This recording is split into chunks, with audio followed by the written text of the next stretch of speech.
フードコートっておかしいんですよ。あんなに安くて広くて自由に座れて長時間いても怒らない場所、日本という国そのものを表している空間なんです。韓国のフードコートとは全く違うんですよ。一体なぜ？僕は韓国で19年、日本で9年生活してきた留学生です。この動画を見ると日本人が当たり前すぎて気づいていない異常な考え方が全部見えます。実話します。学生が青春してる、子供に天国である、お出かけになってる、晴天が多め、全国どこにでもある順番に行きます。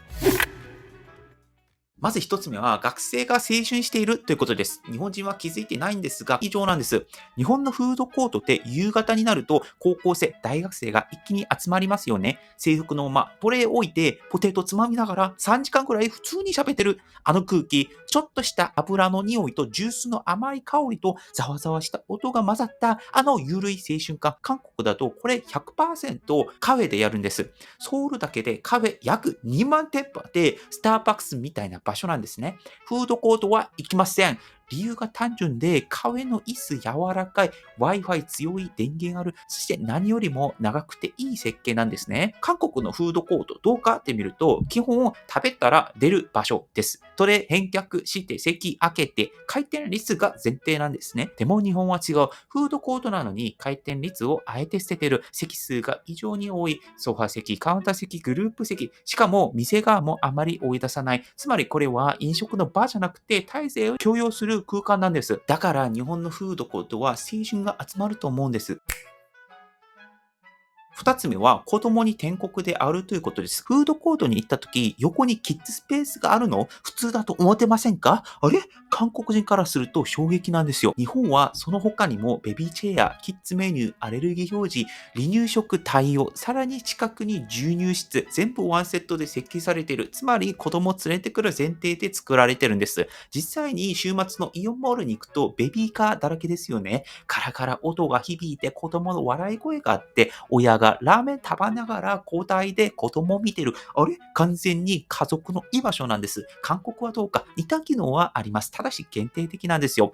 大型モールの一部にあるだけでですね、基本子供はキッズカフェみたいなところに連れて行って、食事と育児が分離されているのが韓国の特徴なんです。なぜかというと、日本の皆様は家族全員で外で食べるという文化強いじゃないですか。だから施設側、イオンとか側もファミリー単価に回れるようにした前景だったりとか、ファミリーのショップだったりとか、ファミリーの環境を整えてるんですね。一方、韓国は子供は子供施設に行きましょう。大人はカフェとかレストランで食べましょうという分離された形となっております。さらにね、最近はね、出生率0.8、0.9という構造的な問題で、子供向けの設備の投資優先度が下がってきてるんです。その分ね、面白いのが、ペットが増えているので、最近はペット向けのホテルみたいな施設が増えている印象ですね。その結果どうなるか、日本はフードコートが家族のハブになる、韓国はフードコートがただの食事場所になるっていう差分があるんです。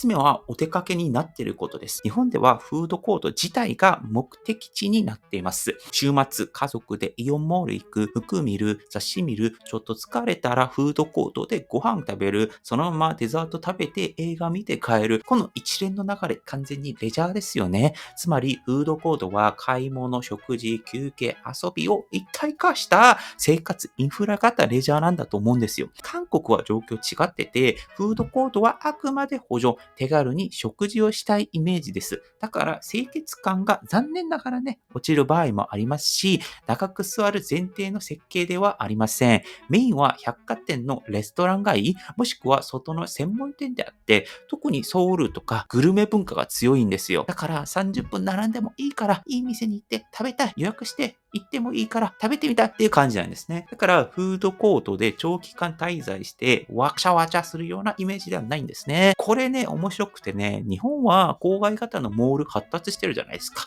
車でルンルン運転して、全部まとめて、イオンという国で一日を済ませるコードなんじゃないですか。都会のあるモールに対しても、そのモールだけでも一日の半分ぐらいは楽しめますよね。韓国はね、このデパートはデパート、スーパーはスーパー、グルメはグルメ、楽しむところは楽しむところで分離されてるんですね。だから日本は集約型、韓国は分散型になっているわけです。で4番目の話はね、チェーン店多めってことです。これ皆さん、日本のフードコート行ってみたら思いませんか？なんかチェーン店系列の店多いんですよね。丸亀製麺、リンガハット、サイゼリア、マクドナルド、ミスタードーナツ、どこ行っても同じ点々系が日本のフードコートには、あれ異常に多いなって感じなんですね。味も価格もぶれないんじゃないですか。これね、もしかしたらね、日本の消費文化を象徴しているかもしれないんですよ。均一品質っていうのが信頼を表していると。例えば、初めて行く地方のモールでも、丸亀製麺あるから大丈夫と思える。この安心感があるから人が集まるのかな。韓国はちょっと違ってて、フードコートでもローカルブランド、個人店だったりとか、百貨店が直営しているような店が多いんですね。そうすると、やはりね、フードコート単体で見ても、それぞれ個別差があるわけですし、フードコートの中でも、店ごとに味のばらつきがあるような場合もあります。逆の言うと、この店めちゃくちゃ美味しいという宝物に出会うかもしれないですね。さらにね、人気店はね、フードコートに入らずに単独出店するから、人気店は逆にフードコートになかったりするんですね。韓国ね、また面白いのはトレンド思考非常に強いんじゃないですか。今流行ってる食事メニュー何なの？チョコレートなの？マーラタなの？みたいなことがあったら、その時期にはフードコートに1店ぐらいはそういったトレンドな店があったりとする。つまり、日本は安定に最適化されてる。韓国はトレンドに最適化されてるかもしんないんです。イオンモールに遊びに行こうかなって思った時の安心感として行こうかなってなっちゃうかもしれないですね。で最後5つ目、どこにでもあるってことです。これインフラの話です。日本、フードコートめちゃめちゃあると思うんですよ。イオンモールだけでもね、全国に160店以上あるらしいんです。だって皆さん地方としても車で30分走れば、どっかしらのイオンモール出てくるんじゃないですか。つまり、全国どこでも同じ体験ができると思うんですね。韓国はね、状況違ってて、フードコートっていうのは百貨店か大型モールに限定されてると思います。だから、ソウルでも数店舗、数十店舗、フードコートがあるかないかのレベルだと思いますし、地方に行くと、その中心都市にある、大きなモールに、フードコートが、数個あるかどうかなんだと思うんですね。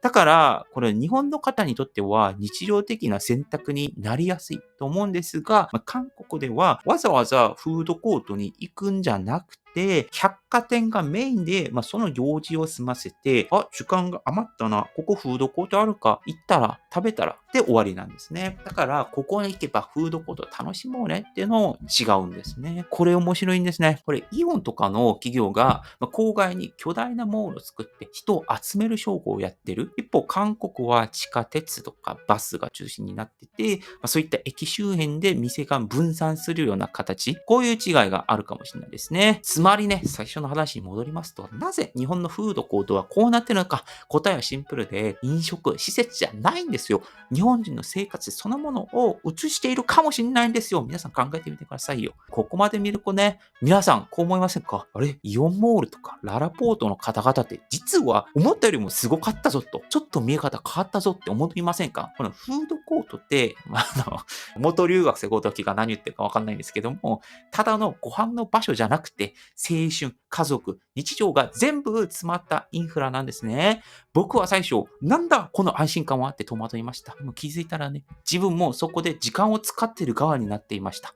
地方のイオンって何かワクワクしますよね。僕は福岡の糸島という地域に住んでいました。そのイオンモールでね、熱々したチーズハンバーグを食べたんですけれども、その日の思い出が今まであります。皆さんは日本のフードコートにどんな思い出がありますか？そしてこれからどう変わってほしいと思いますか？コメント欄でぜひ教えてください。よければ他の動画も見てください。以上、パクンでした。アニョン。